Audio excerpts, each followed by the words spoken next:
Bonjour Manuel Valls. Bonjour. Emmanuel Macron, dans le cadre de la présidence française de l'Union européenne, a fait quelques propositions pour réformer Schengen, pour mieux tenir les frontières de l'Europe, a-t-il dit. Il propose un conseil de gouvernance pour piloter politiquement l'espace de Schengen, notamment. Ça changerait quoi ? Maintenant, il faut remettre de la politique, il faut prendre des décisions politiques, parce qu'au fond, pour gérer, pour remettre à plat l'ensemble de nos politiques d'immigration, c'est au niveau européen qu'il faut le faire, notamment pour protéger nos frontières extérieures et pour faire en sorte, au fond, que plus personne ne passe, sauf ceux qui ont le droit, parce que ce sont des travailleurs, soit parce que ce sont ceux qui ont droit à l'asile. Mais la commissaire européenne aux affaires intérieures donne ce chiffre au Figaro ce matin. 39 millions de personnes sont arrivées dans l'espace Schengen sans avoir été contrôlées.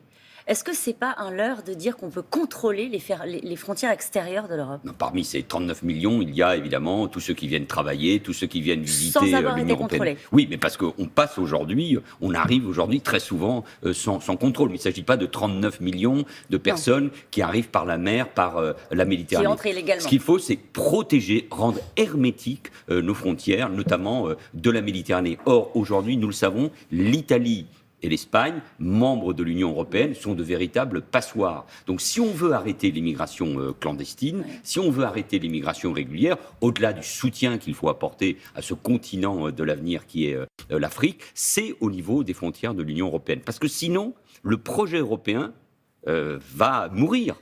On va rétablir un jour, pour se protéger davantage, les frontières nationales, les frontières des États-nations. Manuel Valls, il faut construire des murs comme veut le faire la Pologne ? Mais ils existent déjà. Il y a un mur aujourd'hui, sous des formes différentes, qui est en train d'être construit en Grèce, qui mène d'ailleurs une politique efficace dans ce domaine-là. Il y a des murs et des barbelés autour des enclaves, des villes-enclaves espagnoles au Maroc, Ceuta et Melilla. Donc il faut protéger nos frontières. Mais si on veut éviter les murs, mais il y en aura, il faut contrôler des deux côtés de la Méditerranée. Il faut gérer la question de l'asile des deux côtés de la Méditerranée avant de le gérer dans des conditions toujours très difficiles dans les rues de Paris ou à Calais. Est-ce qu'il peut y avoir une unanimité de l'Europe sur ces questions-là ? La volonté d'avancer désormais dans le même sens ? Et nous menons partout en Europe, évidemment en France, au fil de l'eau, les mêmes politiques migratoires depuis 30 ou 40 ans, avec des réussites et des échecs, mais surtout avec des échecs. Et moi, je prône l'unité non seulement de l'Europe, mais des grandes formations politiques sur ce sujet-là. Ce sont des sujets de long terme, où au fond, on voit qu'il n'y a pas forcément beaucoup de différence au-delà des mots, des discours et des coups de menton pendant une campagne électorale. Mais une remise à plat de nos politiques migratoires me semble indispensable. Parmi les propositions faites hier par le président de la République, notamment un fichier biométrique commun, ça fait partie des outils qui nous manquent. Oui, il faut contrôler évidemment toutes les traces digitales. Il y a aussi la capacité biométrique, les visages de ceux qui cherchent ou qui rentrent. Oui, il faut utiliser toutes les formes modernes parce que sinon, de toute façon, les peuples, et c'est le cas déjà, vont se révolter.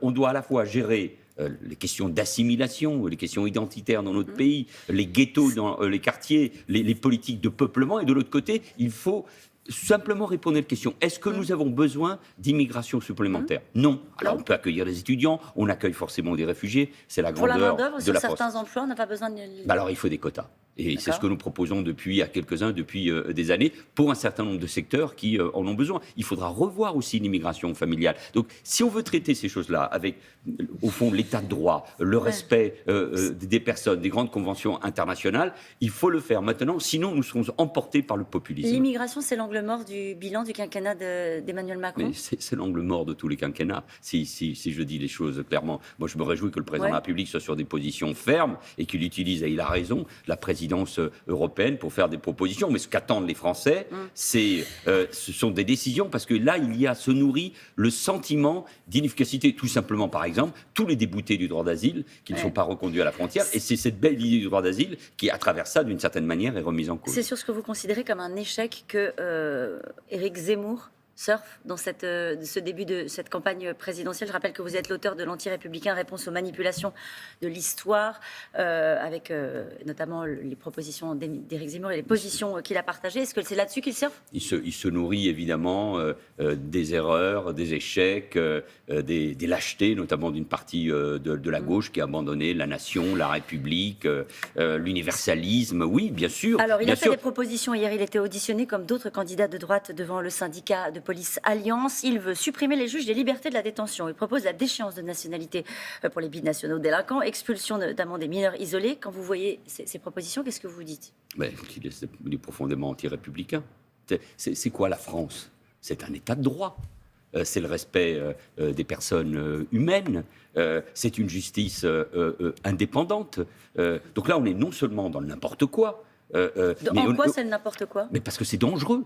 Qu'est-ce qui est dangereux dans ce qu'il dit? Supprimer le juge des libertés, uniquement cibler les populations, non pas en fonction de ce qu'elles font, mais de ce qu'elles sont ou de ce qu'ils sont. Et donc ça me paraît très dangereux pour notre équilibre institutionnel et démocratique. Vous parliez de la gauche. Anne Hidalgo, Fabien Roussel, Yannick Jadot ont décliné l'invitation de ce syndicat. Jean-Luc Mélenchon, après ses propos sur la police, n'a pas été invité. Ça veut dire que ce n'était pas la place de la gauche? C'est d'ailleurs assez étrange que la gauche n'aille pas à l'invitation d'un syndicat, quoi qu'on en pense, de ses positions, de ses propositions. D'ailleurs, ce syndicat a tort aussi de ne pas inviter Jean-Luc Mélenchon, parce que malgré ses propos sur la police. Mais évidemment, parce que le débat démocratique oblige les uns et les autres à s'entendre et à s'écouter. Quand on est de gauche, quand on est un républicain, on s'occupe des questions de sécurité, parce que ce sont les plus faibles, les plus fragiles de notre société, qui sont d'abord dans les quartiers, les jeunes, les femmes, qui sont les victimes de l'insécurité et de la délinquance. Parlons de la gauche. Quel est le mot que vous choisiriez pour définir ce qui est en train de se passer à gauche? Décomposition, le dramatique, l'irresponsabilité, puisque au de fond, qui, mais de tous, parce que depuis des mois, on ne discute que des formes d'organisation d'une primaire, et on parle d'une union qui est impossible. J'avais théorisé, et j'avais raison. Les gauches irréconciliables, parce que quand on n'est pas d'accord sur le monde, la liberté, la démocratie, l'avenir de l'Europe, ce qui est le fondement de la République, c'est-à-dire la laïcité, alors on ne peut pas gouverner ensemble. Donc cet appel à l'union est impossible. Et d'ailleurs, on voit bien, c'est ce qui est arrivé avec cette primaire populaire, qui n'était ni une primaire, qui n'était pas populaire. Pourquoi vous dites ça? Parce que c'est des formes de démocratie qui ressemblent plus à un conseil de classe, à une élection de délégués, qu'à une véritable démocratie. Ça veut dire que l'entrée en campagne de Christiane Taubira ne change rien?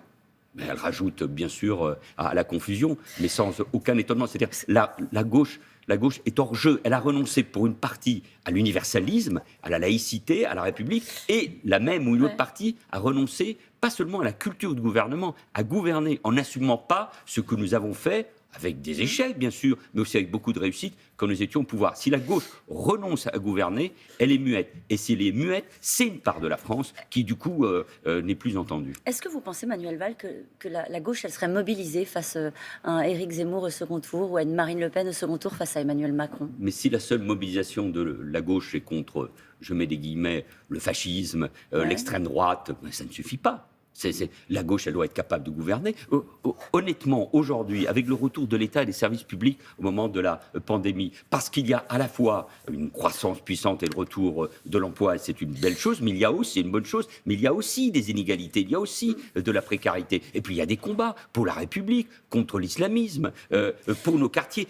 La gauche a un espace pour pouvoir s'exprimer, pour être utile aux Français. Elle n'est plus utile. Les problèmes, c'est les personnes qui incarnent. Le problème, c'est Anne Hidalgo? Non, je pense que c'est une crise culturelle, idéologique, qui mérite un plus long débat et qui vient depuis longtemps, parce que la gauche a renoncé à comprendre le monde et la société française, mais c'est pour ça qu'elle est hors jeu, c'est pour ça qu'elle n'est plus utile aux yeux des Français, et donc c'est pour ça que les candidats, quel que soit leur mérite, et Anne Hidalgo a le mérite d'essayer de défendre un courant social-démocrate, elle est hors jeu. Les Français considèrent que la gauche n'est plus utile. Et c'est dramatique pour la démocratie, pour l'équilibre. C'est pour ça qu'il faudra reconstruire une gauche profondément républicaine. Vous avez dit récemment que vous étiez prêt à travailler avec Valérie Pécresse ou Emmanuel Macron. Ça veut dire déjà que vous mettez un signe égal entre les deux? Mais je pense que, vu l'état du pays, le président de la République, quel qu'il soit, sera élu avec, entre 17 et 24% au premier tour. Vu ce que nous connaissons comme fragmentation et fracture dans notre pays, j'appelle, moi, à une unité, non pas dans un même gouvernement, dans un même parti, mais ou dans une même majorité, mais pour régler les retraites, l'immigration, les questions européennes, les questions de sécurité. Oui, il faudra cette unité, ce compromis républicain entre les grandes formations politiques, et donc forcément entre Emmanuel Macron, Valérie Pécresse, et il y a de la place pour cette gauche républicaine que j'appelle de mes voeux. Une dernière question rapide. Après la diffusion d'un documentaire consacré à l'islamisme radical à Roubaix, Ophélie Meunier, journaliste, et Amine Albani, témoin de l'émission, ont reçu des menaces de mort. Ils ont été placés sous protection policière. Est-ce qu'ils ont été suffisamment soutenus, Manuel Valls? Oui, je crois, et il faut continuer à les soutenir. C'est très grave.